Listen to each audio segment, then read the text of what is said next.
के बाद एक बार फिर से जेरिको की फाइट होती है। इस फाइट में जेरिको अपने ओपोनेंट को आसानी से हरा देता है और अब यहाँ पर अनाउंसमेंट की जाती है कि बहुत जल्दी दुनिया के जितने बड़े बड़े जेल हैं उन सभी जेल के बेस्ट फाइटर की आपस में फाइट होगी और जो भी फाइनल जीतेगा उसके ऊपर से सभी इल्ज़ामों को हटाकर उसे जेल से रिहा कर दिया जाएगा। और इस जेल का जो बेस्ट फाइटर है वो जेरिको है, यानी कि इस जेल से जेरिको जाएगा। पर तभी यूरी उसके सामने आ जाता है, उसे चैलेंज करता है। हालांकि गार्ड उसे पकड़ लेते हैं, लेकिन गागा जो यहाँ पर बैठा हुआ है वो यूरी के जुनून को देखकर उसे फाइट की परमिशन दे देता है। इसके बाद यूरी और जेरिको के बीच में फाइट होती है और इस फाइट को यूरी जीत जाता है, यानी कि अब इस जेल से वो जाएगा। हालांकि जब यूरी अपने सेल में आता है तो उसके पैर में अब भी दर्द होता है। अब वो फाइट जीत चुका है, इसीलिए उसे जॉर्जिया की जेल में शिफ्ट कर दिया जाता है, जहां पर दुनिया की सभी बड़ी जेलों के फाइटर आ चुके हैं। और इन्हीं फाइटर्स में से एक फाइटर होता है टर्बो, जो यहाँ के वार्डन के साथ बदतमीजी करता है और जल्द ही उसके पैर में स्टिक मारकर उसे नीचे गिरा दिया जाता है। और अब यहाँ पर जितने भी फाइटर्स आए हैं अगले दिन उन्हें बताया जाता है कि तुम्हें प्रैक्टिस के लिए सिर्फ 1 घंटा दिया जाएगा, बाकी पूरा दिन तुम्हें काम करना होगा। और काम करने के लिए इन्हें एक साइट पर ले जाया जाता है जहाँ पर बहुत बड़े बड़े पत्थरों को इन्हें तोड़ना है। इस दौरान यूरी की और टर्बो की आपस में बहस भी हो जाती है। इसके बाद टर्बो का मैच दिखाया जाता है जहाँ टर्बो अपने ओपोनेंट को बड़ी आसानी से हरा देता है। इसके बाद मैच होता है यूरी का। यूरी बहुत ही अच्छी फाइट करता है और वो भी अपनी पहली फाइट जीत जाता है। इसी तरह से यहाँ पर दूसरे फाइटर्स की फाइट्स को भी दिखाया जाता है और जो फाइटर्स हार रहे होते हैं उन्हें ऑफिसर्स अपने साथ ले जाकर मार देते हैं। अब अगले दिन यूरी और टर्बो जब साइट पर काम करने के लिए जाते हैं तो इन दोनों को एक ही जंजीर से बांधा हुआ होता है। यहाँ पर इन दोनों के बीच में एक बार फिर से आर्ग्यूमेंट्स होना शुरू हो जाते हैं और आर्ग्यूमेंट जल्दी फाइट में बदल जाती है। ये दोनों ही अच्छे फाइटर्स हैं, इसीलिए एक दूसरे को अच्छी टक्कर देते हैं और जल्दी इन्हें गार्ड्स आकर यहाँ पर रोक लेते हैं। अब क्योंकि यहाँ पर इन्होंने रूल्स को तोड़ा था इसीलिए इन्हें अलग जगह कैद कर दिया जाता है। जिसके बाद यहाँ पर गागा और एक दूसरा मैनेजर जिसका नाम फर्नेटी होता है, दोनों के दोनों आते हैं। यहाँ यूरी और टर्बो इन्हें बताते हैं कि इनके साथ दूसरे आम कैदियों से भी बदतर सलूक होता है, इनसे मेहनत मजदूरी करवाई जाती है, जबकि ये फाइटर्स हैं, इन्हें अलग ट्रीटमेंट दिया जाना चाहिए। इस बात से गागा को और फर्नेटी को गुस्सा आता है, इसीलिए वार्डन के पास और रेजो के पास जाते हैं। रेजो जो कि जॉर्जिया का माफिया डॉन है और वही इस पूरे के पूरे कंपटीशन को, टूर्नामेंट को कंट्रोल कर रहा होता है। उसका फाइटर भी इसी जेल में होता है जिसे वीआईपी ट्रीटमेंट मिल रहा होता है। और अब गागा उसे कहता है कि हमारे फाइटर्स के साथ ऐसा सलूक क्यों हो रहा है। माफिया डॉन उसे कहता है कि तुम हमारे फाइटर के ऊपर पैसे लगाओ ताकि तुम अच्छे खासे पैसे कमा सको, क्योंकि हमारा फाइटर इस मैच को, इस टूर्नामेंट को जीतने वाला है। गागा पूछता है तो हमारे फाइटर्स का क्या होगा। माफिया डॉन कहता है कि वो सब तुम मेरे ऊपर छोड़ दो। गागा और फर्नेटी उसकी बात मान जाते हैं क्योंकि उन्हें पैसे कमाने से मतलब है। वहीं हमें यूरी और टर्बो को दिखाया जाता है तो धीरे धीरे आपस में अच्छे से बात करना शुरू कर देते हैं। इन दोनों को समझ में आ चुका है कि इन्हें जो टाइम प्रैक्टिस के लिए दिया जाना चाहिए था वो इन्हें नहीं मिल रहा, इसीलिए दोनों तय करते हैं कि जब इन्हें काम करवाने के लिए साइट पर ले जाया जाएगा तो वहीं पर ही प्रैक्टिस करेंगे। और अब ये उसी पत्थर वाली साइट पर प्रैक्टिस करना शुरू कर देते हैं। प्रैक्टिस के दौरान यूरी के पैर में, उसके घुटने में दर्द होना शुरू हो जाता है। टर्बो एक उसे फ्लावर देता और कहता है कि तुम इस फ्लावर को अपने घुटने पर लगा लेना, जल्दी तुम्हारा घुटना ठीक हो जाएगा। अब इन दोनों के बीच में कहीं ना कहीं दोस्ती होना शुरू हो गई है। ये साथ बैठकर खाना खाते हैं, एक दूसरे से बातें करते हैं। यहाँ टर्बो यूरी को अपने परिवार के बारे में भी बताता है। और अब वो दिन आ जाता है जब यूरी का एक और मैच है। उसका जिस फाइटर से मैच होता है वो उसे बहुत ही कड़ी टक्कर देता है, जिस दौरान यूरी के नी में पेन होना शुरू हो जाता है और इस बात को हर कोई नोटिस कर लेता है। पर किसी तरह से यूरी उस फाइटर को हरा देता है, जिसके बाद उस फाइटर को भी मार दिया जाता है। इस फाइट को देखने के बाद जो माफिया डॉन होता है उसे समझ में आ जाता है कि टर्बो और यूरी दोनों अच्छे फाइटर्स हैं, इसीलिए वार्डन से कहता है कि तुम्हें इन दोनों का कुछ करना होगा, क्योंकि वो चाहता है कि किसी भी कीमत पर उसका फाइटर जीते। और अब वार्डन टर्बो को बहुत बुरी तरह से पीटता है ताकि वो फाइट से पहले कमजोर हो जाए। और अब यूरी को समझ में आ चुका है कि इन्हें किसी भी कीमत पर नहीं जीतने दिया जाएगा, इसीलिए अगले दिन जब ये पत्थर तोड़ने के लिए जाते हैं तो यूरी टर्बो से कहता है कि तुम यहाँ से भाग जाओ क्योंकि ये लोग तुम्हें मार देंगे। पर टर्बो मना कर देता, वो कहता है कि अगर मैं कल फाइट हार भी गया तो मैं वापस अपने परिवार के पास यूएसए चला जाऊंगा। तभी यहाँ पर एक ओल्ड मैन इन्हें बताता है कि जो भी फाइटर हारता है उसे मार दिया जाता है। अब क्योंकि उसकी एक फैमिली है इसीलिए टर्बो यहाँ से भागने के लिए मान जाता है। और अब यूरी हथौड़े से उस चेन पर, जिस चेन से इन दोनों को बांधा गया, उस पर कई सारे वार करता है। हालांकि गार्ड्स इन्हें देख लेते हैं, इन्हें रोकने की कोशिश करते हैं पर ये गार्ड्स के ऊपर हमला कर देते हैं। यूरी उस चेन को तोड़ देता है और टर्बो यहाँ से भाग जाता है। यूरी को बांधकर उसके सेल में फेंक दिया जाता है, जिसके बाद उसके पास वार्डन और माफिया डॉन आते हैं। वो कहते हैं कि तुमने गुनाह किया है और अब फाइनल में तुम्हारी फाइट हमारे फाइटर से होगी।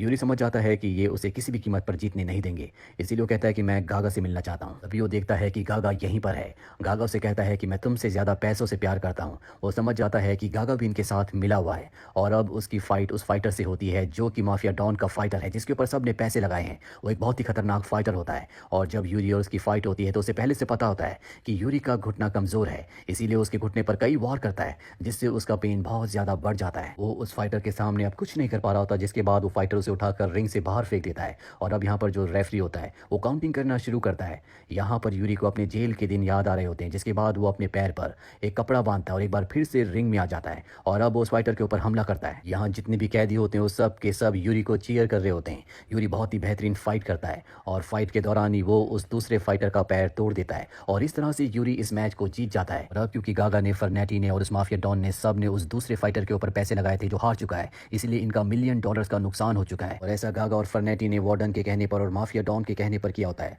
इसीलिए फर्नेटी उस जगह जाता है जहां पर वार्डन है, वो उस पर गन तान देता है, लेकिन तभी पीछे से माफिया डॉन आ जाता है। वो माफिया डॉन को गोली मार देता है, पर तब तक पीछे से वार्डन उसे भी मार देता है, यानी कि फर्नेटी की और माफिया डॉन की मृत्यु हो चुकी है। वार्डन अब यूरी के पास आता और कहता है कि तुमने टूर्नामेंट तो जीत लिया, लेकिन तुम्हें जेल से आज़ाद नहीं किया जाएगा, क्योंकि तुमने एक कैदी को यानी कि टर्बो को भगाने में उसकी मदद की थी।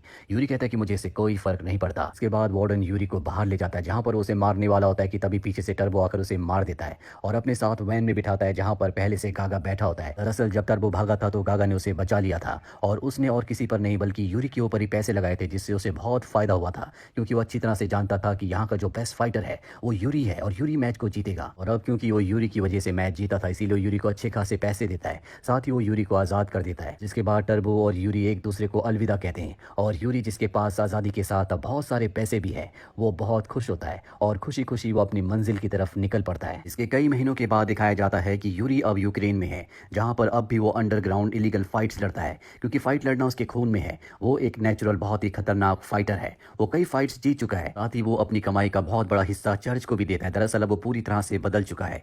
यूरी का मैनेजर भी होता है जो यूरी से कहता है कि हमें अंडरग्राउंड इलीगल फाइट्स लड़ने की अब कोई जरूरत नहीं है। मैंने यूरोपियन फाइटिंग फेडरेशन से बात की है, जिनका अब बहुत जल्दी एक कॉम्पिटिशन बुडापेस्ट में होने वाला है, लेकिन तुम्हें उन्हें साबित करना होगा कि तुम एक अच्छे फाइटर हो और ये जो टूर्नामेंट, ये फाइट होगी पूरी तरह से लीगल होगी। और अब यूरी अपने मैनेजर के साथ वहां पर जाता है जहां उसकी फाइटर एक विक्टर नाम के फाइटर से करवाई जाती है। विक्टर और उसके बीच में कड़ा मुकाबला होता है, लेकिन वो विक्टर को बहुत बुरी तरह मारकर गिरा देता है। विक्टर एक बार फिर से खड़ा होता है, जिसके बाद उसे दोबारा विक्टर को मारना पड़ता है और अब विक्टर पूरी तरह से नॉकआउट हो चुका है। अगले दिन यूरी को उसके मैनेजर से पता चलता है कि विक्टर की मृत्यु हो गई। ये सुनकर उसे बहुत दुख होता है। वो विक्टर के बारे में और भी बहुत कुछ जानना चाहता है, लेकिन उसका मैनेजर कहता है कि मुझे उसके बारे में ज्यादा नहीं पता, मेरे पास उसका बैग है। और जब उसका बैग यूरी चेक करता है तो उसमें उसे विक्टर की पत्नी का लेटर और फोटोज मिलती है। उसे पता चलता है कि विक्टर रशिया से है, उसकी पत्नी अब भी रशिया में है, इसीलिए वो रशिया जाकर विक्टर के परिवार की हेल्प करना चाहता है, पर रशिया वो नहीं जा सकता क्योंकि वो वहां पर मोस्ट वांटेड है। इसीलिए वो अपने मैनेजर से कहता है कि मेरे लिए नकली पासपोर्ट बनाओ ताकि मैं रशिया जा सकूं।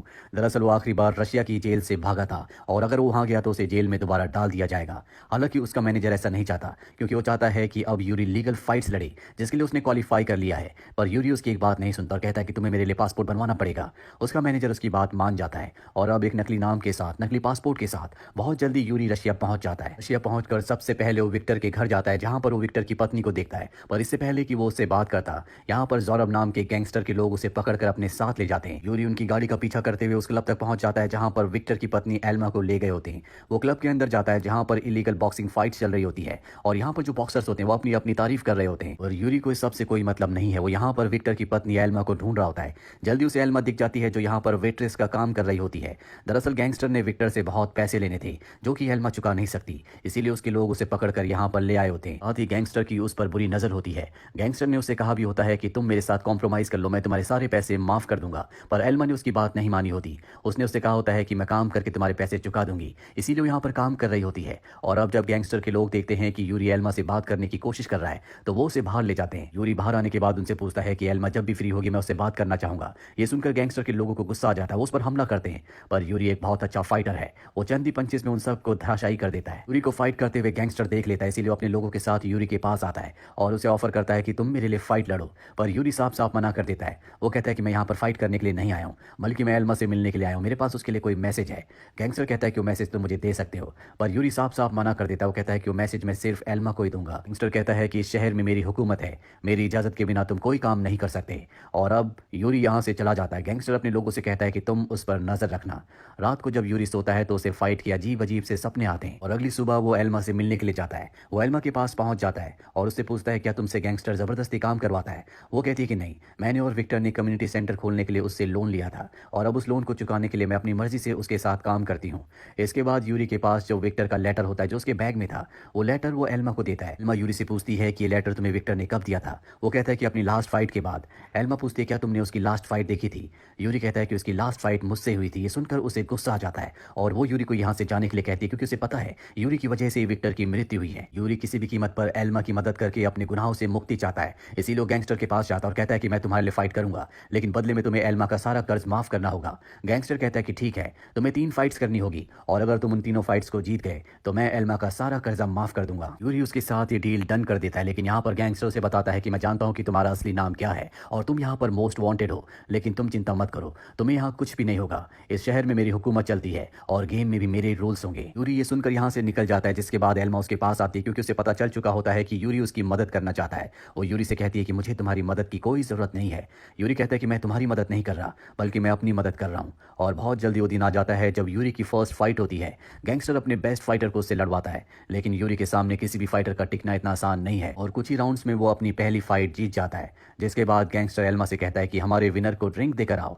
एल्मा यूरी के पास आती है। यूरी एल्मा से कहता है कि जिस जिम में मैं प्रैक्टिस करने के लिए जाता हूँ वहाँ पर बहुत चूहे हैं, क्या तुम मुझे कोई अच्छा जिम बता सकती हो? एल्मा कहती है कल से तुम कम्युनिटी सेंटर प्रैक्टिस के लिए आ सकते हो। और अब यूरी कम्युनिटी सेंटर में प्रैक्टिस करने के लिए जाता है। यहाँ पर एल्मा के साथ छोटे छोटे बच्चे भी होते हैं जो उससे प्रैक्टिस करते हुए देखते हैं। और आज उसकी दूसरी फाइट है जहाँ पर गैंगस्टर उसकी फाइट दो फाइटर से करवाता है जो दोनों ही अपनी फाइटिंग स्किल्स में बहुत अच्छे होते हैं। दोनों के दोनों यूरी के ऊपर हमला कर देते हैं। वो यूरी को बराबर की टक्कर दे रहे होते हैं, लेकिन किसी तरह से यूरी इस फाइट को भी जीत जाता है। और अब यूरी की एक और फाइट बची हुई है। इसके लिए गैंगस्टर पुलिस ऑफिसर के पास जाता है और कहता है कि मैं चाहता हूं कि अब यूरी की जो फाइट है वो कॉशमर के साथ हो।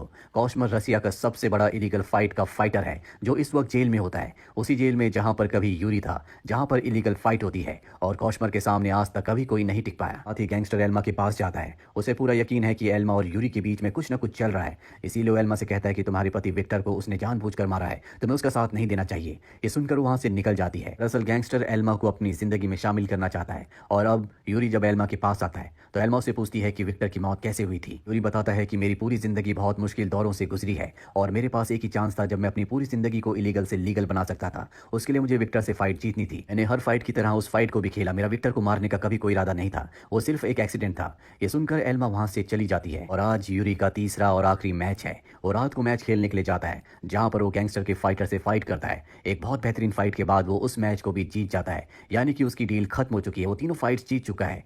ये देखकर एल्मा भी खुश होती है। और फाइट के बाद गैंगस्टर उसके पास जाता और कहता है कि अभी हमारी डील खत्म नहीं हुई, तुम्हें मेरे बेस्ट फाइटर से लड़ना होगा और अगर तुमने ऐसा नहीं किया तो हमारी डील कैंसिल हो जाएगी। यूरी को उसकी बात माननी पड़ती है, जिसके बाद यूरी को उसके मैनेजर का कॉल आता है जो कि बुडापेस्ट में है। दरअसल आज किसी भी कीमत पर यूरी को बुडापेस्ट में पहुंचना होगा क्योंकि वहां पर उसके पोस्टर्स लग चुके हैं। मीडिया उससे बात करना चाहती है। यूरी अपने मैनेजर से पूछता है कि आखिरी बस कितने बजे की है। उसका मैनेजर बताता है कि रात 10 बजे की। तुम्हें उस बस से किसी भी कीमत पर यहाँ पर पहुंचना होगा। यूरी कहता है कि मैं पहुंच जाऊंगा। और इसके बाद यूरी दोबारा से रिंग में जाता है जहां पर कॉशमोर, जो कि उसी जेल का जिस जेल से वो भागा है, वहां का सबसे बेस्ट फाइटर बॉक्सर है। इन दोनों के बीच में फाइट होना शुरू हो जाती है। कॉशमोर यूरी से हर एक चीज में ताकतवर होता है, इसीलिए वो यूरी पर पूरी तरह से हावी हो जाता है। वो उसे लगातार मारता ही चला जाता है और फाइनली अपना नी उसके चिन पर मारकर उसके टीथ गार्ड को भी हवा में उड़ा देता है। इसके बाद यूरी जमीन पर गिर जाता है और अब उसे उठना होगा, नहीं तो वो गेम हार जाएगा। उसके अंदर उठने की हिम्मत नहीं है। और जब वो एल्मा को देखता है तो वो एक बार फिर से पूरी हिम्मत से खड़ा होता है। वो कॉशमोर के ऊपर हमला करता है। ये दोनों अब एक दूसरे पर लगातार पंचेस और किक्स मार रहे होते हैं, पर अब कॉशमोर पर वो पूरी तरह से हावी हो जाता है और एक जोरदार किक मारकर उसे रिंग से बाहर कर देता है। और इसी के साथ वो इस मैच को जीत जाता है। गैंगस्टर का प्लान कुछ और ही होता है। वो एल्मा को पकड़ कर ले जाता है। साथ ही उसके आदमी जो होते हैं वो सब के सब यूरी के ऊपर हमला कर देते हैं। घड़ी में 10 बज गए होते हैं, यानी कि अब उसकी आखिरी बस भी निकलने वाली है। इस बात से उसे कोई फर्क नहीं पड़ता। वो सिर्फ एल्मा को बचाना चाहता है ताकि अपने गुनाहों का पश्चाताप कर सके। इसीलिए गैंगस्टर के सभी आदमियों पर हमला करता है और गैंगस्टर तक पहुंचकर उसे मार देता है। यहाँ पर पुलिस भी आ जाती है जो यूरी को पकड़ लेती है। इसके बाद उसे रशिया की उसी जेल में ले जाया जाता है जहाँ से वो भागा था। 6 महीने बीत जाने के बाद उससे एल्मा मिलने के लिए आती है, जो कहती है कि मैंने तुम्हें गलत समझा, तुम एक अच्छे इंसान हो, तुम्हारे अंदर दिल है, विक्टर की मौत के लिए मैं तुम्हें माफ करती हूँ। ये सुनकर यूरी को बहुत तसल्ली मिलती है। और अब यूरी को दिखाया जाता है जो जेल की रिंग में होता है, जहाँ पर अनडिस्प्यूटेड का उसका जो टाइटल होता है अब भी उसी के पास है। उसे कोई भी चैलेंज नहीं कर सकता क्योंकि